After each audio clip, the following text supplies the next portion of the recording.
আসসালামু আলাইকুম, ওয়েলকাম করছি রিয়াসাত আজিম আমার ইউটিউব চ্যানেল ও ফেসবুক পেজ থেকে। অন্য ধর্ম মতাদর্শী যারা শুনছেন সবার প্রতি আমার আন্তরিক কৃতজ্ঞতা। ঈদের ছুটি প্রায় শেষের দিকে, পহেলা বৈশাখের উৎসবে মাতোয়ারা হবার অপেক্ষা বাঙালির। আমাদের ঐতিহ্য, আমাদের আত্মপরিচয়ের সাথে জড়িত যে কয়েকটা উৎসব, পহেলা বৈশাখ, নববর্ষ তার একটা। যাই হোক, মূল আলোচনায় ফিরি। ক্রিকেট কেন্দ্রিক আলোচনা আমাকে করতেই হবে। বৈশাখের আলোচনা আমি করলেও আপনারা শুনবেন না, আবার বৈশাখের আলোচনা যারা করেন তারা ক্রিকেট নিয়ে বকবক করলে তার কথা আপনারা শুনবেন না। যেটা যার সাথে আসলে যায় সেই আলোচনায় হওয়া উচিত। তিনটা পার্টিকুলার ইস্যুতে আলোচনা করতে চাই এবং এই তিনটা পার্টিকুলার ইস্যু নিয়ে খুব বেশি আলোচনা হচ্ছে। ক্লারিফিকেশন দরকার, আসলে কোন দিকে যাচ্ছে। অনেকেই এই ব্যাপারগুলোকে যেভাবে স্প্রেড আউট করেছেন এবং অনেকেই পুরো ব্যাপারগুলো নিয়ে আসলে যেভাবে তালগোল পাকিয়েছেন, আমার কাছে মনে হয় যে ব্যাপারগুলো ক্লিয়ার হওয়া দরকার। যেই তিনটা ইস্যু নিয়ে আলোচনা করতে চাই, এক নম্বর ইস্যু সেটা হচ্ছে কোচ মোহাম্মদ সালাউদ্দিন তিনি চান্ডিকা হাথুরু সিংহের স্থলাভিষিক্ত হতে যাচ্ছেন।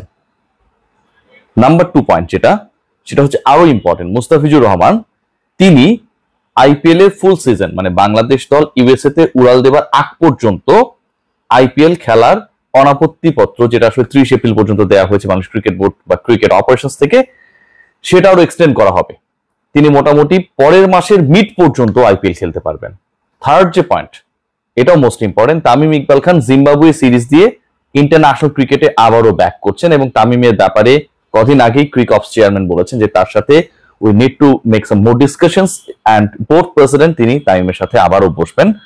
রিজনও রয়েছে, বিপিএল এর সর্বোচ্চ run গেটার, man of the tournament, final যে দলটা জিতেছে সেটা টিম লিডার, দলনেতা।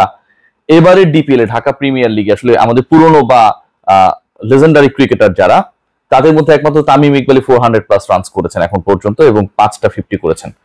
সো এই ইস্যুস গুলো নিয়ে অনেক আলোচনা হচ্ছে, আসলে কোন ইস্যুটা কত দূর এগিয়েছে এবং কোন ইস্যুটা কত দূর আসলে বাস্তবায়িত হবার পথে রয়েছে, কিংবা কোনটা একদমই ভুয়া, সেই ব্যাপার নিয়ে ডিসকাশন করতে চাই। আমি 2 নম্বর পয়েন্ট নিয়ে শুরুতে আলোচনা করতে চাই, যেহেতু এটা খুবই কন্টেম্পোরারি। মুস্তাফিজুর রহমানের এবারের আইপিএল, আমরা সবাই জানি যে তিনি তার 5th ম্যাচ যেটা খেলতে নামবেন মুম্বাইয়ের ওয়ানখেড়ে স্টেডিয়ামে মুম্বাই ইন্ডিয়ান্সের এগেইনস্টে, এবং এই ম্যাচটা যখন মুস্তাফিজ খেলতে নামবেন তখন তার উইকেট হচ্ছে 4 ম্যাচে 9টা। তার কাছ থেকে পার্পল ক্যাপ যিনি ছিনিয়ে নিয়েছেন জশপ্রীত বুমরা, তিনি 1 ম্যাচ বেশি খেলে 1 উইকেট বেশি নিয়ে লিডার বোর্ডের টপে রয়েছেন। মুস্তাফিজের এই ম্যাচটা দুদিক থেকে গুরুত্বপূর্ণ। একটা হচ্ছে আবারও তার সেই পার্পল ক্যাপ যেটা আইপিএল এর শুরুর 16টা ম্যাচ পর্যন্ত তিনি কন্টিনিউ করেছেন, তার কাছেই ছিল, তিনি এটার দাবিদার ছিলেন। এরপর ঢাকায় আসার পর ভিসা সংক্রান্ত ইস্যুর কারণে পরবর্তীতে সেটা আসলে হ্যান্ড ওভার হয়ে যায় বা তিনি সেটা হারিয়েছিলেন, আবার কামব্যাক করে ফিচ 2 উইকেট নিয়ে সেটাকে ছিনিয়ে নিয়েছেন।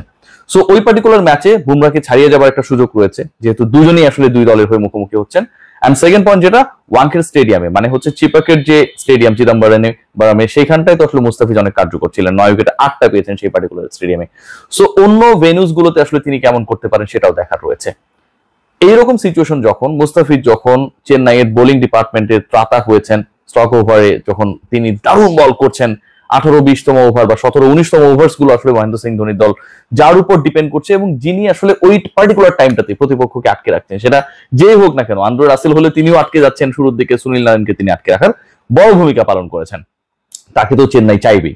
সো চেন্নাইয়ের হয়ে মুস্তাফিজুর রহমানের আইপিএল এর খেলাটা আরো 15 দিন এক্সটেনশন হচ্ছে কিনা, উত্তরটা হচ্ছে এখন পর্যন্ত বাংলাদেশ ক্রিকেট বোর্ডের সাথে আমি কথা বলেছি আজকেই, এই ইস্যুতে একটা ব্যাপার অত্যন্ত ক্লিয়ার। নাম্বার 1 সেটা হচ্ছে যে চেন্নাই থেকে এখন পর্যন্ত অফিসিয়ালি মুস্তাফিজকে বেশি সময় পাবার জন্য বা তার এনওসি এক্সটেনশনের জন্য কোনো ধরনের রিকোয়েস্ট বা তদবির করা হয়নি ক্রিকেট বোর্ডে। সো আপনি যদি কোনো ধরনের আবেদন না পান, নিশ্চয়ই আপনি সেটা বিচার বিবেচনা বা সেটা নিয়ে ডিসকাশনের পথে যাবেন না, খুব সিম্পল।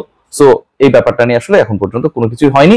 যারা ছড়াচ্ছেন যে মুস্তাফিজ আইপিএল এ ফুল সিজন অথবা বাংলাদেশ দল ইউএসএ উড়াল দেবার আগ পর্যন্ত অন্তত চেন্নাইয়ের হয়ে আইপিএল খেলবেন, সেই তথ্যটা টোটালি ভুল, আপনাদের ক্লিয়ার করে দিলাম।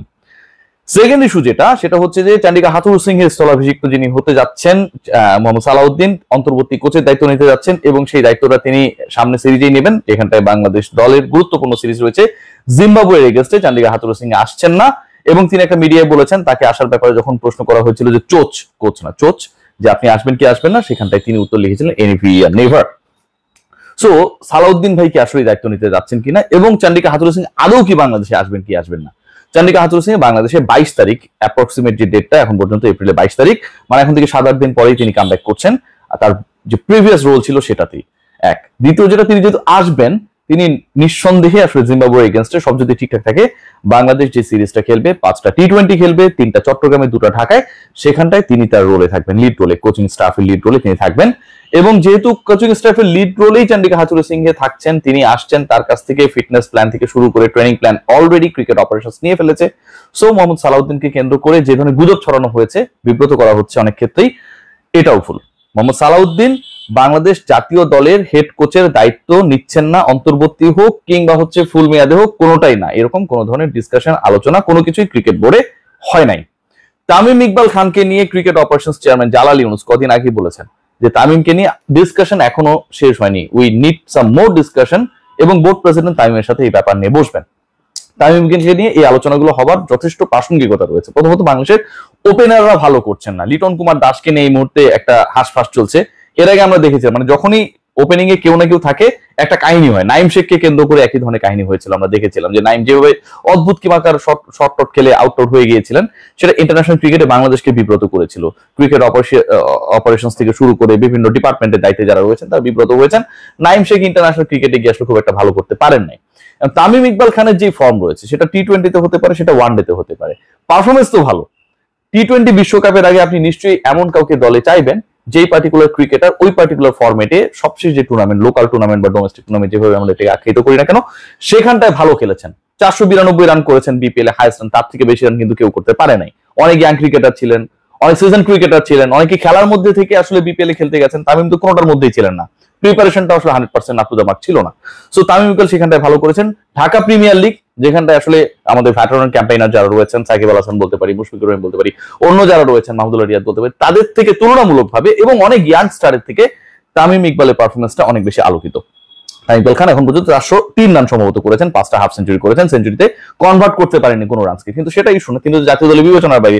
সো তামিম ইকবালকে নিয়ে আলোচনা হতেই পারে এবং তামিম ইকবালকে নিয়ে আলোচনা আছে, কিন্তু তামিম ইকবাল খান জিম্বাবুয়ের বিপক্ষে 5 ম্যাচ টি20 সিরিজ যেটা বাংলাদেশ খেলতে যাচ্ছে, বিশ্বকাপের আগে যে ড্রেস রিহার্সাল, সেখানে ফিরছেন কি ফিরছেন না, সিলেকশন প্যানেল তাকে বিবেচনা করছে কি করছে না, ডিপিএলও সিলেকশন প্যানেলের প্রধান এবং অন্য সিলেক্টররা তামিমের খেলা দেখার জন্য পার্টিকুলারলি হোম অফ ক্রিকেটে এসেছিলেন, সেটা ছবি আপনারা দেখেছেন, আমরাও সেখানে মাঠে উপস্থিত থেকে দেখেছি। মানে তামিমের ব্যাপারে একটা এক্সট্রা ইন্টারেস্ট সবার রয়েছে। কিন্তু জিম্বাবুয়ের এগেইনস্টে বাংলাদেশে যে দলটা খেলবে সেখানটায় তামিম ইকবাল খানকে দলভুক্ত করা বা এরকম কোন পরিকল্পনা তামিমের সাথে সিলেকশন প্যানেলের অথবা তামিমের সাথে ক্রিকেট অপারেশনসের, তামিমের সাথে বিসিবি প্রেসিডেন্ট নাজমুল হাসান পাপন কারোই হয়নি। সো তামিম ইকবাল খান আপাতত জাতীয় দলে ফিরছেন না, যতই তার পারফরমেন্স থাক না কেন, এবং জাতীয় দলে ফেরার আগে যদি কখনো ফিরেন নাজমুল হাসান পাপনের সাথে একটা ম্যারাথন বৈঠক হবে। অনেক চাওয়া পাওয়ার হিসাব রয়েছে, সেগুলো আমরা জানি না, আবার অনেকটাই জানি, সেগুলো মিললেই পরে। সো ব্যাপার যেটা, মোহাম্মদ সালাউদ্দিন ন্যাশনাল টিমে হেড কোচের দায়িত্বে যাচ্ছেন না। মুস্তাফিজুর রহমানের যে এক্সটেনশনের আলোচনা হচ্ছে যে তিনি 30 এপ্রিলের পরেও আইপিএল এ খেলবেন এবং চেন্নাই সুপার কিংস সেটা চায়, মুস্তাফিজুর রহমান সেটা চায়, বাংলাদেশের হয়ে জিম্বাবুয়ের এগেইনস্টে খেলার থেকে আইপিএল খেলাটা বেশি গুরুত্বপূর্ণ, এটা সবাই আমরা অনুধাবন করছি। কিন্তু চেন্নাইয়ের পক্ষ থেকে অফিসিয়াল কোনো রিকোয়েস্ট না আসার কারণে Bangladesh cricket board they are yet to decide যে মুস্তাফিজকে আসলে অনাপত্তি পত্রের যে জায়গাটা রয়েছে সেখানটায় এক্সট্রা কোনো প্রিভিলেজ দেওয়া হবে কি হবে না, সেটা এক্সটেনশন করা হবে কি হবে না। এই ছিল এখনকার আপডেট। ভ্রান্ত হবেন না, চেষ্টা করব সকল আপডেট আপনাদের জানিয়ে দিতে on time. Take great care, সবাই ভালো থাকবেন, ঈদ মোবারক।